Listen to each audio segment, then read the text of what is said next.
Well, hello everybody, Mr. O here, and today I'm going to talk about pricing digital art and prints. First, I want to give a shout out to Brinley.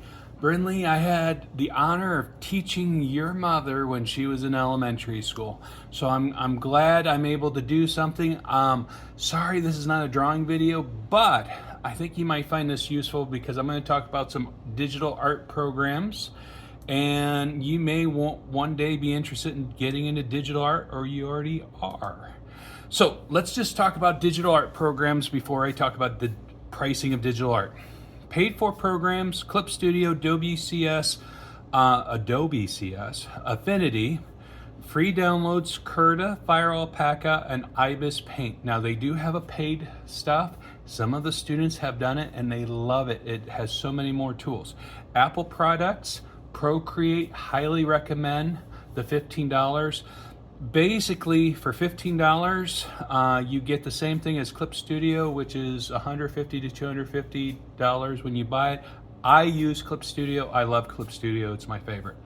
I also have gone to Affinity when Adobe changed some of their subscription service. I just noped out.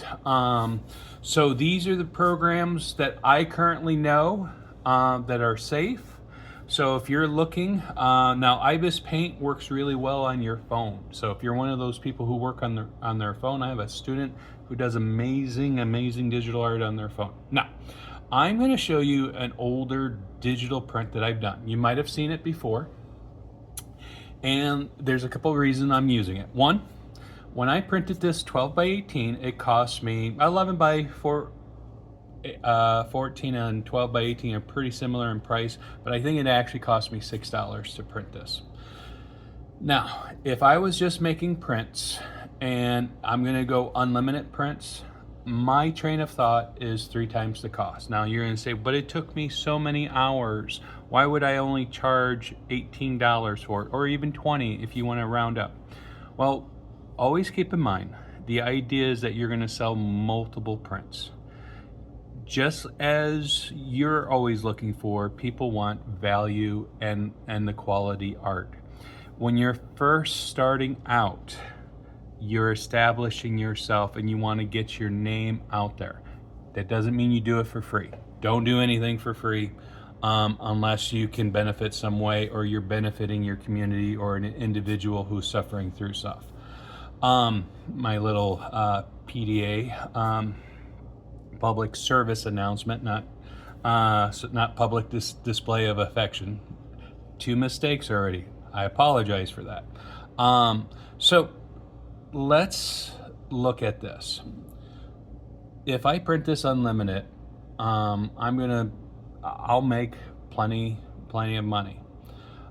But what I usually do is, when I had printed this, I only made 10 copies. All 10 copies sold, and I sold them for, I think it was around $50 a piece. The reason for it is because there's only 10 printed, and there's only ever going to be 10 printed for sale. Now the key word there is for sale. Could I use it in my advertisement of my work and stuff? Absolutely. But since this was created in my early days of digital art, do you think I might have gotten a little better at digital art since then? Yes. Did I think so at the time that this was the pinnacle? I did. And just like you guys are probably doing, everything you create you think is going to be the ultimate, and then 2 years of doing more art, you're going to find out, yeah, I could have done this better, I could have done that better. So what we want to do is we want to create a customer base. We don't go chasing the money. If you go chasing the money, you might make some initially, and then all of a sudden your sales are going to drop off.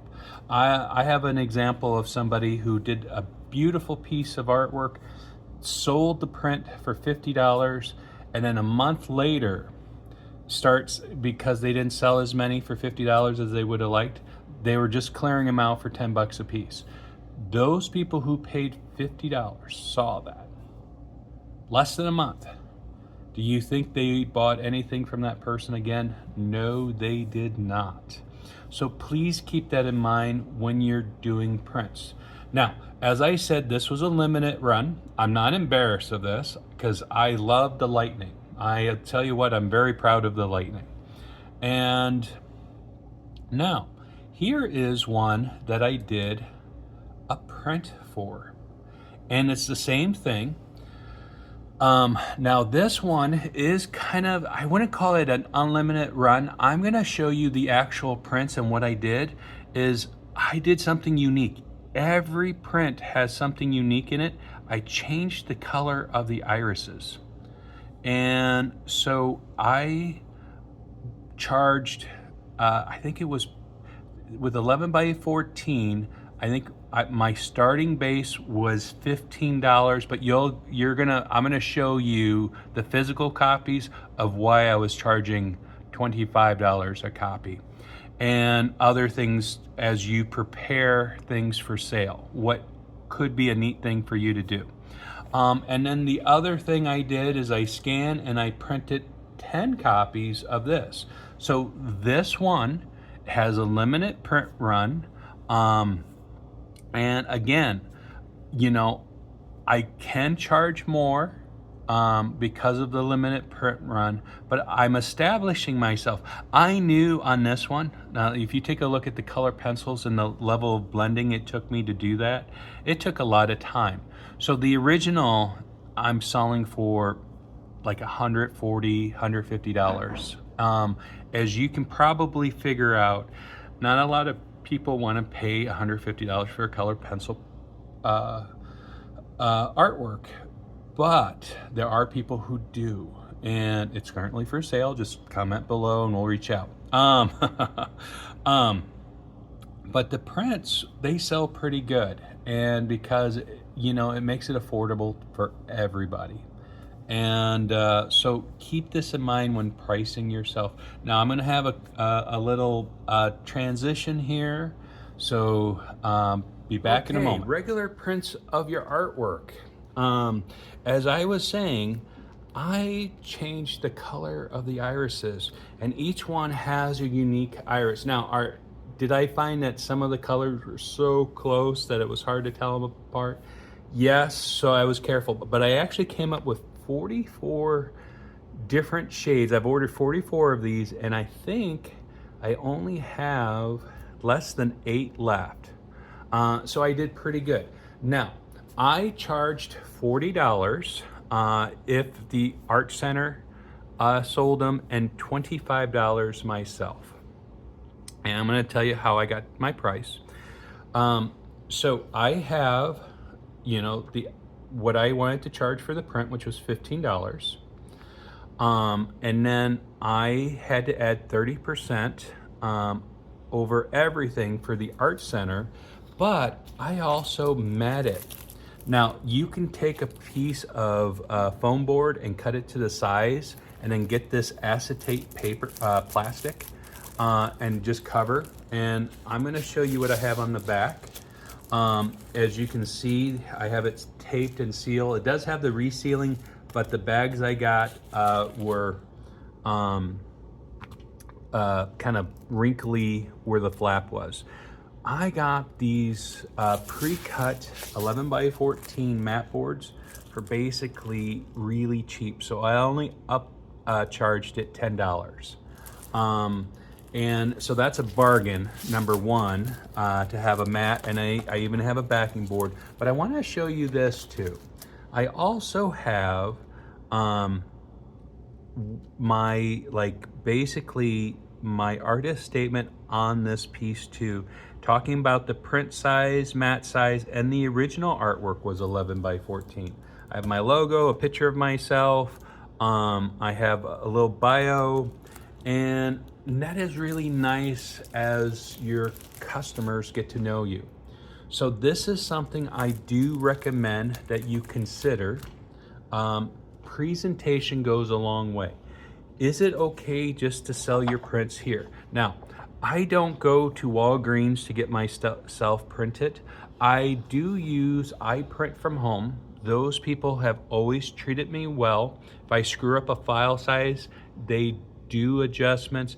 I even made a mistake, and they corrected it for me at no charge.